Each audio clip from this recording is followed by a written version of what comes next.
बोले भगवान श्री कृष्ण की जय। गुरु नानक भगवान की जय।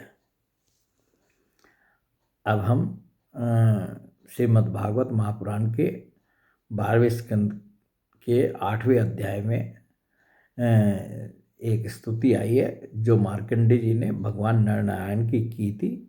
तो इस स्तुति को पढ़ेंगे और इस स्तुति की जो थोड़ी सी प्रस्तावना है उसको भी पढ़ रहे हैं।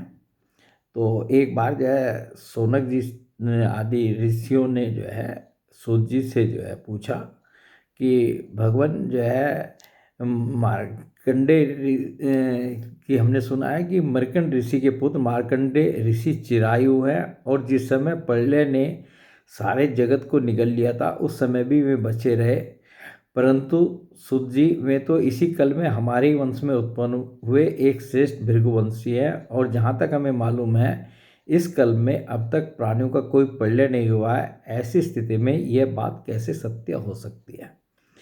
तो उनके इस प्रश्न का जो है सूत जी उत्तर देते हैं और वो उनका ही भ्रम नहीं दूर करते और अन्य जगत के प्राणियों का भी भ्रम दूर करते हैं। मार्कंडेय मुनि के बारे में थोड़ा सा जो है वो विस्तार से बताते हैं। वो कह रहे हैं कि सोनक जी, मृकंड ऋषि ने अपने पुत्र मार्कंडेय के सभी संस्कार समय समय पर किए। मार्कंडेय जी विधि पूर्वक वेदों का अध्ययन करके तपस्या और स्वाध्याय से संपन्न हो गए थे। उन्होंने आजीवन ब्रह्मचर्य का व्रत ले रखा था, शांत भाव से रहते थे, सिर पर जटाएं बढ़ा रखी थी, वृक्षों की छाल का ही वस्त्र पहनते थे। वे अपने हाथों में कमंडलू और दंड धारण करते, शरीर पर यज्ञोपवीत और मेखला शोभायमान रहती, काले मृग का चर्म, रुद्राक्ष माला और कुश यही उनकी पूंजी थी।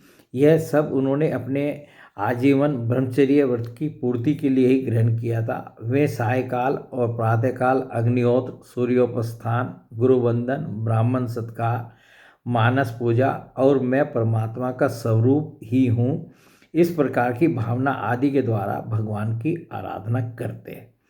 साय प्रातः भिक्षा लाकर गुरुदेव के चरणों में निवेदन कर देते और मौन हो जाते। गुरुजी की आज्ञा होती तो एक बार खा लेते, अन्यथा उपवास कर जाते। मार्कंडेय जी ने इस प्रकार तपस्या और स्वाध्याय से में तत्पर रहकर करोड़ों वर्षों तक भगवान की आराधना की और इस प्रकार उस मृत्यु पर भी विजय प्राप्त कर ली जिसको जीतना बड़े बड़े योगियों के लिए भी कठिन है। मार्कंडेय जी की मृत्यु विजय को देखकर ब्रह्मा, भृगु, शंकर, दक्ष प्रजापति, ब्रह्मा जी के अन्य पुत्र तथा मनुष्य, देवता, पितर एवं अन्य सभी प्राणी अत्यंत विस्मित हो गए। आजीवन ब्रह्मचर्य व्रतधारी एवं योगी मार्कंडेय जी इस प्रकार तपस्या, स्वाध्याय और संयम आदि के द्वारा अविद्या आदि सारे क्लेशों को मिटाकर शुद्ध अंतःकरण से इंद्रियातीत परमात्मा का ध्यान करने लगे। योगी मार्कंडेय जी महायोग के द्वारा अपना चित्त भगवान के स्वरूप में जोड़ते रहे। इस प्रकार साधन करते करते बहुत समय 6 मनवंतर व्यतीत हो गए। ब्राह्मण इस 7वें मनवंतर में जब इंद्र को इस बात का पता चला तब तो वे उनकी तपस्या से शंकित और भयभीत हो गए, इसलिए उन्होंने उनकी तपस्या में विघ्न डालना आरंभ कर दिया और इंद्र ने जो है फिर इनकी तपस्या को भंग करने के लिए कामदेव जी को भेजा और कामदेव अपनी सेना को लेकर जो है वो इनकी तपस्या भंग करने के लिए गए और जो जो भी वो कर सकते थे उन्होंने वो सब किया। और परंतु उनका मार्कंडेय ऋषि पर जो है कोई प्रभाव नहीं हुआ। वो सब विस्तार से इस अध्याय में दिया है, उसको नहीं हम पढ़ रहे हैं। मार्कंडेय मुनि पर उनका सारा उद्योग निष्फल हो गया, ठीक वैसे ही जैसे असमर्थ और अभागे पुरुषों के प्रयत्न विफल हो जाते हैं। सोनक जी, मार्कंडेय मुनि अप्रेमित तेजस्वी थे, काम वसंत आदि आए तो थे इसलिए कि उन्हें तपस्या से भ्रष्ट कर दें, परंतु अब उनके तेज से जलने लगे और ठीक उसी प्रकार भाग गए जैसे छोटे छोटे बच्चे सोते हुए सांप को जगाकर भाग जाते हैं। सोनक जी, इंद्र के सेवकों ने इस प्रकार मार्कंडेय जी को पराजित करना चाहा, परंतु वे रत्ती भर भी विचलित न हुए। इतना ही नहीं, उनके मन में इस बात को लेकर तनिक भी अहंकार का भाव न हुआ। सच है, महापुरुषों के लिए कौन सी आश्चर्य की बात है। जब देवराज इंद्र ने देखा कि कामदेव अपनी सेना के साथ निस्तेज हतप्रभ होकर लौटा है और सुना कि ब्रह्म ऋषि मार्कंडेय जी परम प्रभावशाली हैं, तब उन्हें बड़ा ही आश्चर्य हुआ। शौनक जी, मार्कंडेय मुनि तपस्या, स्वाध्याय, धारणा, ध्यान और समाधि के द्वारा भगवान में चित्त लगाने का प्रयत्न करते रहते थे। अब उन पर कृपा प्रसाद की वर्षा करने के लिए मुनिजन नैन मनोहारी नरोत्तम नर और भगवान नारायण प्रकट हुए। उन दोनों में एक का शरीर गौरवर्ण था और दूसरे का श्याम। दोनों के ही नेत्र तुरंत के खिले हुए कमल के समान कोमल और विशाल थे। चार चार भुजाएं थी। एक मृगचर्म पहने हुए थे तो दूसरे वृक्ष की छाल। हाथों में कुश लिए हुए थे और गले में तीन तीन सूत के यज्ञोपवीत धारण शोभायमान थे। वे कमंडलू और बांस का सीधा दंड ग्रहण किए हुए थे। कमल गट्टे की माला और जीवों को हटाने के लिए वस्त्र की कूंची भी रखे हुए थे। ब्रह्मा इंद्र आदि के भी पूज्य भगवान नर नारायण कुछ ऊंचे कद के थे और वे धारण किए हुए थे। उनके शरीर से चमकती हुई बिजली के समान पीले पीले रंग की कांति निकल रही थी। वे ऐसे मालूम होते थे मानो स्वयं तब ही मूर्तिमान हो गया हो।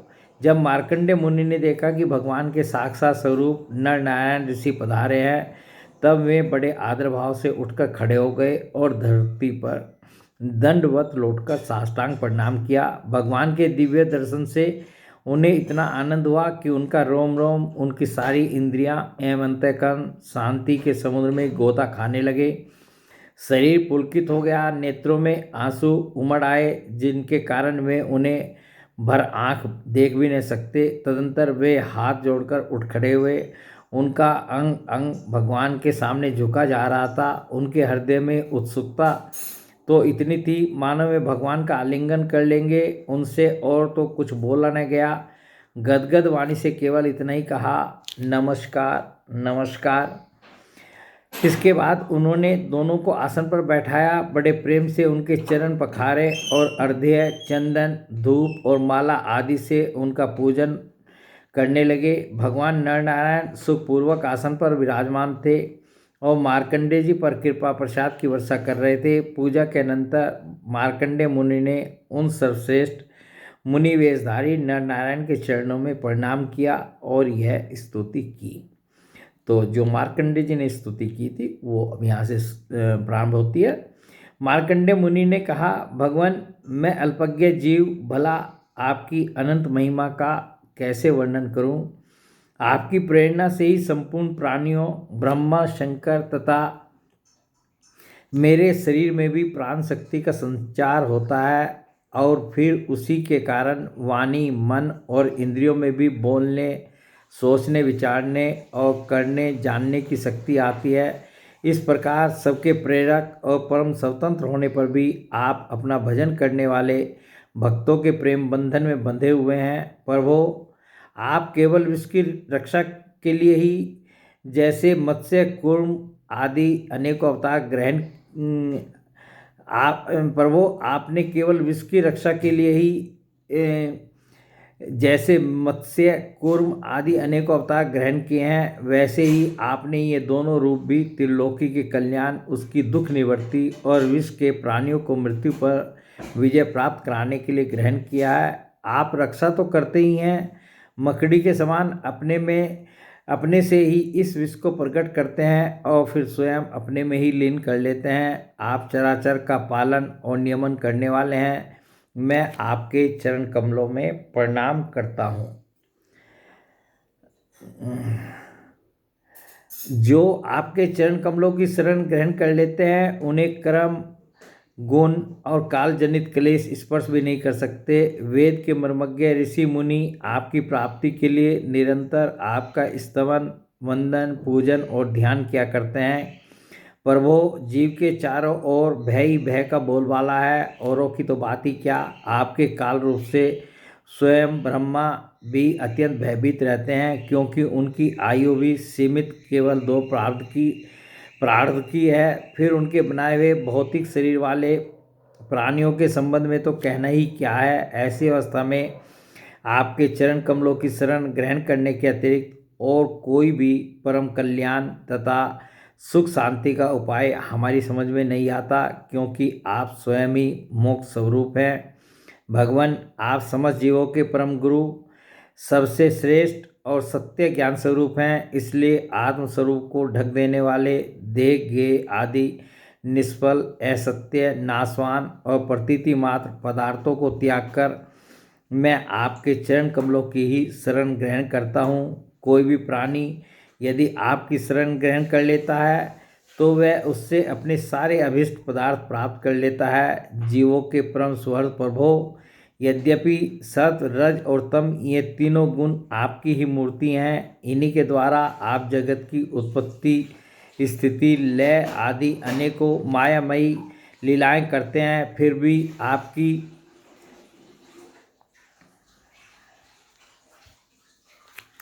सद्गुणमयी मूर्ति ही जीवों को शांति प्रदान करती है। रजोगुनी और तमोगुनी मूर्तियों से जीवों को शांति नहीं मिल सकती, उनसे तो दुख, मोह और भय की वृद्धि ही होती है। भगवान, इसलिए बुद्धिमान पुरुष आपकी और आपके भक्तों की परम प्रिय एवं शुद्ध मूर्ति नरनारायण की उपासना करते हैं। पांच रात सिद्धांत के अनुयायी विशुद्ध सत्य को ही आपका श्री विग्रह मानते हैं।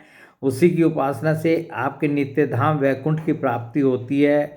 उस धाम की वह विलक्षणता है कि वह लोक होने पर भी सर्वथा भय रहित और भोगयुक्त होने पर भी आत्मानंद से परिपूर्ण है। वे रजोगुण और तमोगुण को आपकी मूर्ति स्वीकार नहीं करते।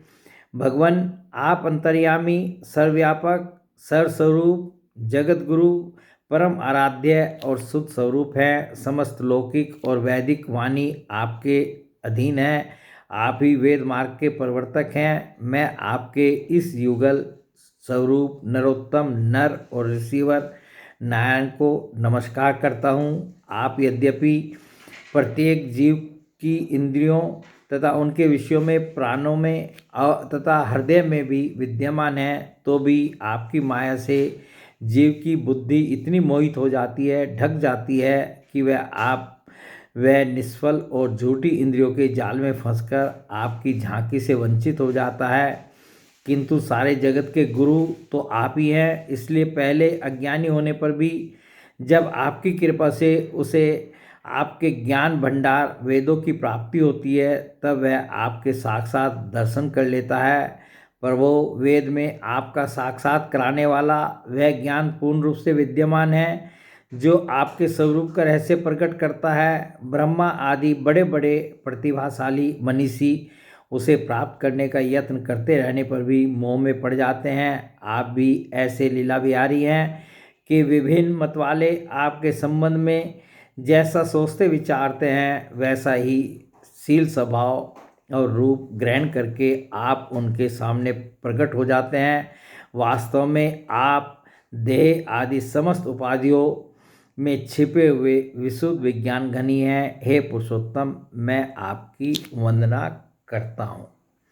तो इस प्रकार जब भगवान की नरनारायण भगवान की स्तुति मार्कंडेय जी ने की, तो भगवान नारायण ने कहा, सामान्य ब्रह्म ऋषि शिरोमणि, तुम चित्त की एकाग्रता, तपस्या, स्वाध्याय, संयम और मेरी अनन्य भक्ति से सिद्ध हो गए हो। तुम्हारे इस आजीवन ब्रह्मचर्य व्रत की निष्ठा देखकर हम तुम पर बहुत प्रसन्न हुए हैं। तुम्हारा कल्याण हो। मैं समस्त वर देने वालों का स्वामी हूँ, इसलिए तुम अपना अभिष्ट वर मुझसे मांग लो।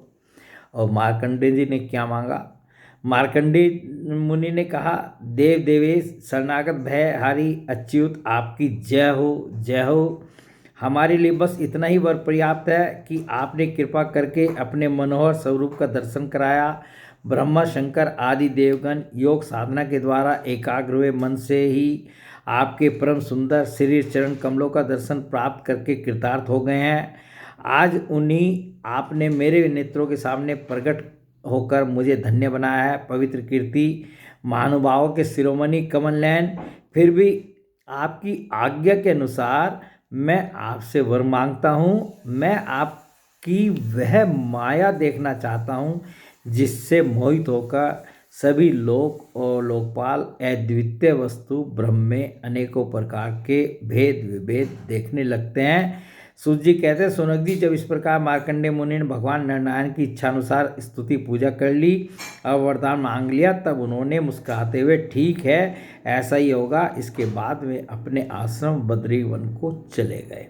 और इसके बाद जो है पाठ जो है हमने पहले जो है मार्कंडेय जी की कथा में पूर्ण रूप से किया ही है कि मार्कंडेय जी भगवान की ने जो अपनी माया दिखाई, मार्कंडेय जी उसमें प्रलयकालीन बिल्कुल जैसे प्रलय का समय होता है उस तरह का उन्होंने वो सब वातावरण देखा, समय देखा, और फिर भी भगवान ने जो है उनके ऊपर कृपा की और कृपा करके भगवान की पूरी माया जो को देख लिया उन्होंने। और भगवान ने जो है उनको एक वट वृक्ष के पत्ते के ऊपर लेट करके दर्शन दिए थे। और उसमें जो है ये छोटा सा प्रसंग है, इसको भी हम इसके साथ पढ़ते थे। बरगद के पेड़ में ईशान कोण पर एक डाल थी, उसमें एक पत्तों का दोना सा बन गया था। उसी पर एक बड़ा ही सुंदर नन्हा सा शिशु लेट रहा था। उसके शरीर से ऐसी उज्जवल छटा छिटक रही थी जिससे आसपास का अंधेरा दूर हो रहा था। वह शिशु मरकत मणि के समान सांवला सांवला था। मुख कमल पर सारा सौंदर्य फूटा पड़ता था। गर्दन शंख के समान उतार चढ़ाव वाली थी। छाती चौड़ी थी। तोते की चोंच के समान सुंदर नासिका और भौहें बड़ी मनोहर थी। काली काली घुंघराली हल्के कपोलों पर लटक रही थी और श्वास लगने से कभी कभी हिल भी जाती थी। शंख के समान घुमावदार कानों में अनार के लाल लाल फूल शोभायमान हो रहे थे। मूंगे के समान लाल लाल होठों की कांति से उनकी सुधामयी श्वेत मुस्कान कुछ लालिमा मिश्रित हो गई थी। नेत्रों के कोने कमल के भीतरी भाग के समान तनिक लाल लाल थे। भगवान के का ये जो सौंदर्य का वर्णन हुआ है और जिस रूप में भगवान ने जो है ये यहाँ मार्कंडेय मुनि को दर्शन दिए थे, ये इसके अतिरिक्त ये वर्णन कहीं पर भी नहीं मिलता है। लाल लाल थे। मुस्कान और चितवन बरबस हृदय को पकड़ लेती थी। बड़ी गंभीर नाभि थी। छोटी सी तोंद पीपल के पत्ते के समान जान पड़ती और श्वास लेने के समय उस पर पड़ी हुई बले और नाभि भी हिल जाया करती थी। नन्हे नन्हे हाथों में बड़ी सुंदर सुंदर अंगुलियां थी। वह शिशु अपने दोनों कर कमलों से एक चरण कमल को मुख में डालकर चूस रहा था। मार्कंडेय मुनि यह दिव्य दृश्य देखकर अत्यंत विस्मित हो गए। सोनक जी, उस दिव्य शिशु को देखते ही मार्कंडेय मुनि की सारी थकावट जाती रही। आनंद से उनके हृदय कमल और नेत्र कमल खिल गए।